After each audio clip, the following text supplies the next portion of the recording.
for the youth nowadays, it's like a struggle trying to balance the Asian culture, the Sikh culture with the Irish thing.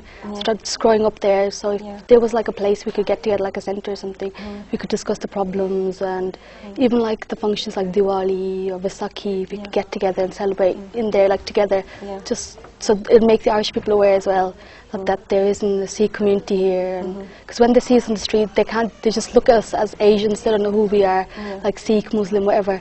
So just to make everyone aware that there's different communities and what our culture is about. When people see us now, they it's like discrimination. They might see us all as like, if one person does something bad, they see us like, they think, okay, all Asian people do it. If they get to know us in communities, maybe that would like, if they get to know a bit about our culture and everything. We have gathered here today in memory in commemorating the birthday of our 10th Master, Sri Guru Gobind Singh Ji Maharaj. Somewhere around 700 to 800 Sikhs are here all over Ireland. Lots of students who are working in different parts, and permanent settled families. You can say there are about 30 families who are settled permanently here, who are with the turban. But there are a lot of Sikhs who are without the turban, because they have been under pressure to get the work, and sometimes comments by the society. And what culture differences have you and any of your community experienced while living in Ireland? There are some cultural differences in that, like me walking around the street with a turban and with a beard on, or Mr. Singh walking around, you know, in the streets. People think we are not Sikhs. They don't know who the Sikhs are, and some of them they think that we are Muslims, and they label us as a Taliban many times, or Afghani, and pass comment. When we came here, my son had a problem. There are some other children who had problem, but we have been going to different schools to explain them why we keep long hairs and why we look different, and people have understood in the schools. And I think it very well goes on to the Minister of Education to give more education to the children, right from the primary school. Children tend to, when they go out and see people, no matter what color, tend to reflect back on what they hear from their parents. And they go along with that. In the school, in the street, or wherever. They always think about what they heard from their parents. It's very important because, their parents are role models to them.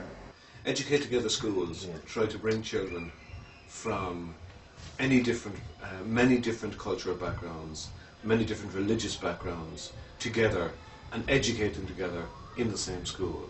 The idea, I think, is that children grow up from very early ages, from 4 when they come to school, and they're quite used to having white-skinned children, black-skinned children, brown-skinned children, children with different religious traditions, with different ideas about life, that celebrate different religious events or cultural events, and that they take that in their stride and see it as normal and natural.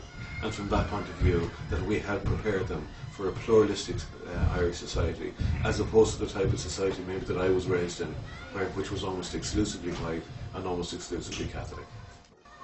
I have no doubt that we will experience, there will be racist comments made, because if there's racism in Irish society, which there is, that will come into the school in some form. That's absolutely inevitable. I think there's an onus on us to be able to deal with that.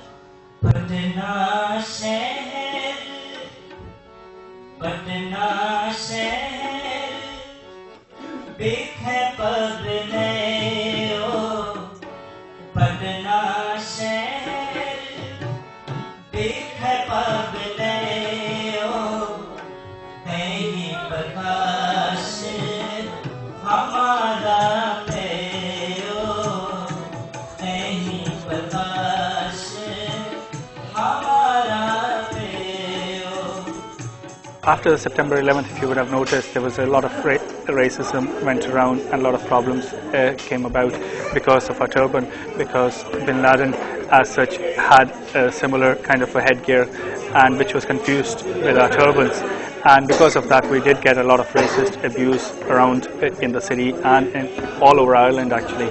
And I also experienced myself, and I know loads of other people who did experience that. So it would be mainly like, I would say the schools would be a better start to get people to know about, because the kids are like, it's more of innocence that they come up with all these comments around in the city centres with yeah, you're Bin Laden, you're a Paki, or things like that, and it's more to make them learn about Sikhism and what the turban stands for, and that could be a good start in the schools, I would say.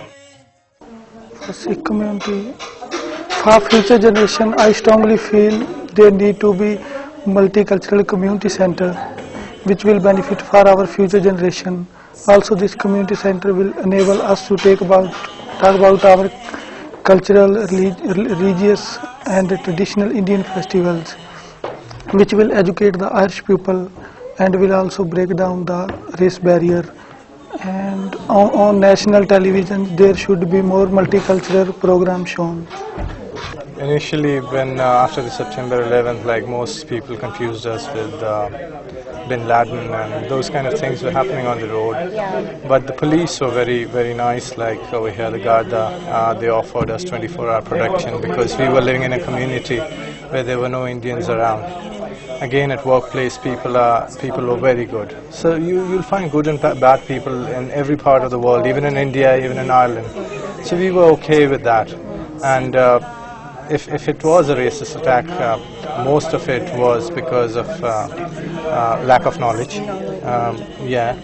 And then there are people who like to make trouble in every part of the world, so they were involved in that. Liz O'Donnell stated in a press release to Culture Quest, "Our recent economic success has meant that we are now a destination for those seeking asylum or economic improvement their work in Ireland. We have been slow to embrace this shift from a nation of mass emigration to net inward migration. Regardless of income, Irish people have shown intolerance for the new arrivals, and racism has taken hold, particularly against non-white immigrants and the Roma. There was racism in Ireland long before refugees. With the enlargement of the EU next June 10, more peoples of different countries will be free to live and work here. Our future lies firmly in the frame of being a multi-ethnic, modern, secular democracy. I look forward to it. We need the vitality, talents, and diversity of the new arrivals."